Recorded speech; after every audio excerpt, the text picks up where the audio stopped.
কি হয়েছে তোমার, এরকম করছো কেন? কালকে এক ফোঁটা ঘুম হয়নি। কেন? কালকে ঠান্ডা মেশিনটা কি জ্বালান জ্বালিয়েছে রে।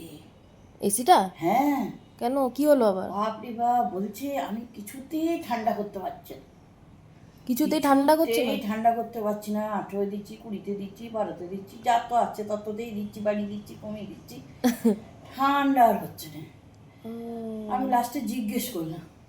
এসিকে? হ্যাঁ তুমি এসির সাথে মানে হ্যাঁ, আমার কথাবার্তা সাথে কথা বলেছো? বলে, আমার সাথে কথাবার্তা হয়। ও আচ্ছা আচ্ছা। দিয়ে আমি বললাম যে ঠান্ডা না হওয়ার কারণ কি?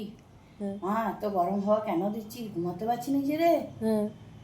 বলছে 6 মাস ধরে আমাকে ওই ঠান্ডার মধ্যে ফেলে রেখে দিয়েছিলি, নিজে কম্বলের তলায় গরম হাওয়াটি সুন্দর নিয়ে শুয়েছিলি। আচ্ছা, তখন কি আমার কথা একবারও তোদের মনে পড়েছিল? এটা আমরা কিন্তু ঠিক বলেছে, হ্যাঁ, এটা কিন্তু ঠিক বলেছে। এটা তো ধ্রুব সত্য। 6 মাস ধরে তো আমরা একবারও ওর কথা ভাবিনি। না। আমি বলছি মা ক্ষমা করে দাও মা, ভুল হয়ে গেছে মা, ক্ষমা করো মা, আর এই ভুল করবো না। তাহলে কি করতে হবে বলো? বলে ইমিডিয়েট ঠান্ডা মেশিন থেকে যদি ঠান্ডা নিতে হয়, আমার গোটা শরীরটাকে শীতল কর। আমি শীত কী করে করবো? বলছে সাবান মাখিয়ে স্নান করা আমাকে। শীতল হাওয়া যদি নিতে হয় হ্যাঁ। তাহলে আমাকে স্নান করা, সাবান মাখা। আমি তাই তোকে বললাম অদিতি, লোক ডাক, ইমিডিয়েট আমার ঠান্ডা মেশিনটাকে শীতল হাওয়া নিতে গেলে ওকে স্নান করাতে হবে।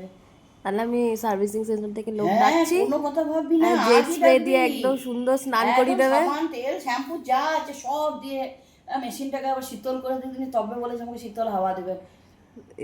আচ্ছা ঠিক আছে, আমি তাহলে লোক ডাকছি, দেখছি কি কি প্রসেস হচ্ছে দেখি। না না, ওকে শীতল করতেই হবে, না না হ্যাঁ গরমে অবশ্যই শুকোতে তো, হবে না, বলেই দিয়েছে। অবশ্যই তো, তুমি ঘুমোতে আমি পারবে আর না তো? ভুল করবো না, পরের বার থেকে আমি ওকেও কম্বল ঢাকা দেবো। ওকে কভার পরিয়ে দেবে। হ্যাঁ। ঠিক আছে।